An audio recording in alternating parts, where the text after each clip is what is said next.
Welcome everyone to Monday Morning Morons for February 18th, 2019.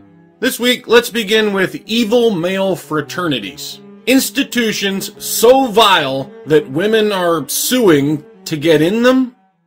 Yale sued by girls who want to be let into fraternities. 3 female students are suing Yale University and 9 of its fraternities for failing to honor an environment free of discrimination and sexual misconduct. Curious, isn't it? I wonder if these same 3 students are suing any of Yale's sororities as well. Yale students Anna McNeil, Aliana Singer, and Rye Walker allege in the lawsuit that they were groped at fraternity parties as freshmen and that the fraternities unfairly dominate the campus social environment, the New York Times reported. All 3 are now suing to be allowed to join the all-male organizations. Wait, what? Yale students allege in the lawsuit that they were groped at fraternity parties as freshmen. All 3 are now suing to be allowed to join the all-male organizations. So, I was sexually assaulted at this place. I demand you let me be a member. I'm sorry, something doesn't add up here. 2 plus 2 is coming out 5. Why would you demand acceptance into an organization that supposedly assaulted you? Does that not seem like absolute lunacy to anyone else? Oh my God, it's such a vile and despicable, evil, rapey place. Let me in! In addition to criticizing Yale fraternity culture on the grounds of sexual misconduct and drinking, the lawsuit claims the groups deny economic opportunities to female and non-binary students. The girls allege that fraternity students have access to vast alumni networks and coveted job offers that are unavailable to other students on campus. Additionally, they note that sororities do not bridge this gap because they were founded later and lack relative access to influence and power. And there we have it. Finally arrived at your real complaint. Patriarchy. That's all you're really saying here. You imagine these boys have some sort of privilege that you don't. So, den of rapists or not, you demand they let you in. This is not the first attempt the plaintiffs have made to challenge fraternities. In 2016, McNeil and Walker created a group on campus called Engender, which worked to integrate Yale's Greek organizations. In 2017, the group, which included McNeil and Walker, attempted to rush the fraternities and were denied. By 2018, the girls, now joined by Singer, again tried to join the fraternities. The lawsuit also takes aim at Yale University's hands-off approach when it comes to dealing with fraternities, claiming that the school is in violation of Title IX and the Fair Housing Act for providing male-only membership and housing. However, social fraternities and sororities are notably exempt from Title IX regulations. But apparently sororities don't have all that sweet, sweet male privilege going on, so they don't count. I think we've heard enough, Bob. This is just transparent bullshit. Some people have a club that these 3 can't join and they're butthurt about it. I suspect the groping allegation was just another pile of bullshit in an attempt to blackmail the fraternities into accepting them. I can't imagine any other reason why you'd demand acceptance into a club that apparently assaulted you. Seems rather mind-bendingly stupid to me, unless, of course, you're saying you want to be sexually harassed. In which case, is it really harassment if you like it? What's next? Student who penned anti-conservative op-ed now claims he didn't really mean it. Just a joke, brah! A Missouri student responded to backlash after he published an op-ed claiming conservative ideas are not equal to liberal and left ideas. The quote appeared in an article entitled "It's Okay That Conservatives Don't Feel Welcome," published by Student Life, the student newspaper at Washington University in St. Louis.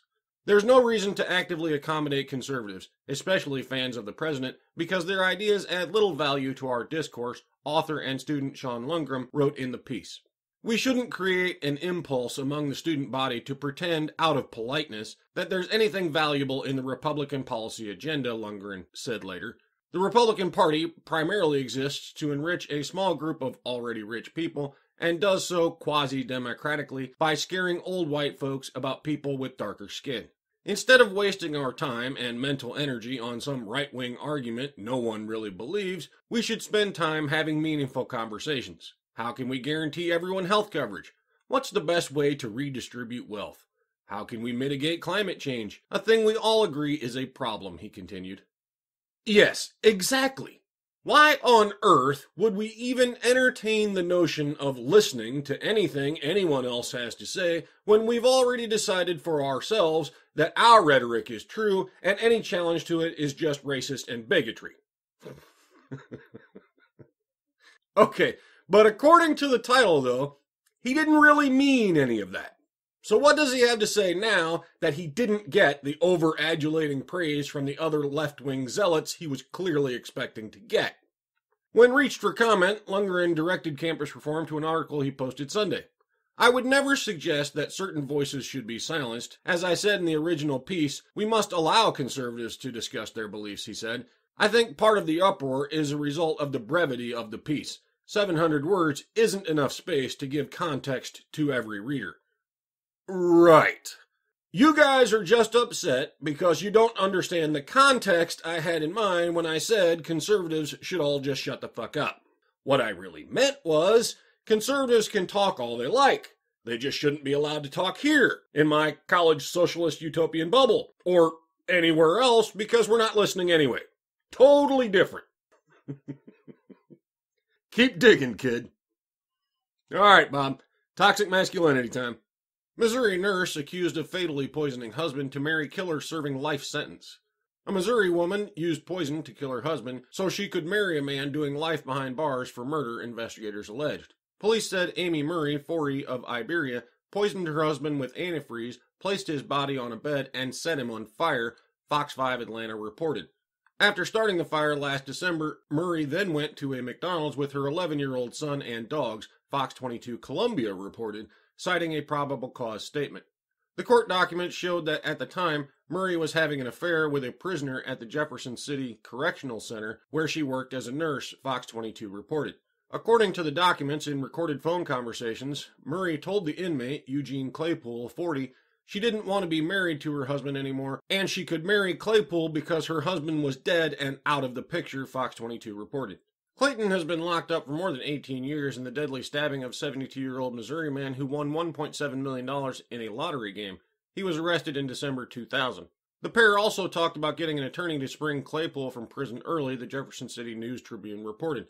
Murray has been charged with first-degree murder and armed criminal action in the death of her husband, Joshua Murray. She was jailed in lieu of $750,000 bond. Oh, Bob, this one isn't even a challenge. Everyone can clearly see the toxic masculinity going on here.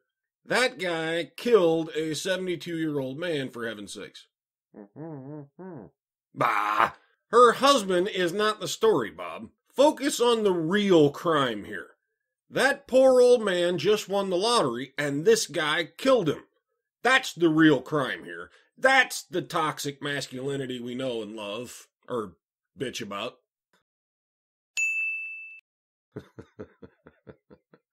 Okay, give us something funny to wrap it up. Motorcycle passenger spotted shaving legs while in traffic. Busy American lifestyles often mean cramming in daily chores whenever you can. For a woman spotted in Florida traffic recently, that apparently means shaving her legs while riding on the back of a motorcycle.